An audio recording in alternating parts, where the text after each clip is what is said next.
Авиакомпания «Полярные авиалинии» обслуживает всю республику и имеет 4 филиала в Нюрбинском, Верхоянском, Булунском и Верхнеколымском районах.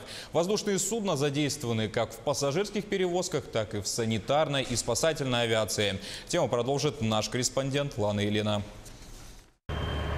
На севере Якутии воздушное сообщение – это зачастую безальтернативный вид транспорта, единственная связь с центром. На сегодняшний день 43% всех перевозок в республике выполняют полярные авиалинии. При этом по географии компания охватывает 80% от территории Якутии. В авиапарке полярных авиалиний более 50 воздушных судов, большая часть из которых базируется в Маганском производственном комплексе. База авиакомпании сконцентрирована в аэропорту Магана. За последние 2 года на территории комплекса были построены автомобильный гараж для спецавтотранспорта, холодный склад, реконструирована авиатехническая база для судов. Линейка воздушных судов полярных авиалиний выглядит следующим образом. На сегодня наш авиапарк состоит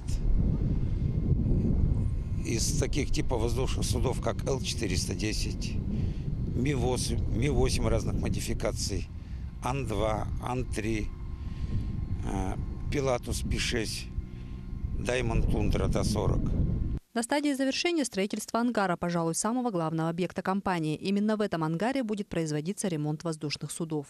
Сразу улучшится качество обслуживания, потому что ни в шубах, ни в куртках лазить будут. Движение лучше, руки везде пролезут. Тепло, не капает, не дует. Новый ангар будет введен в эксплуатацию этим летом после завершения установки входных ворот. Лана Ильина, Павел Пахомов, Маган.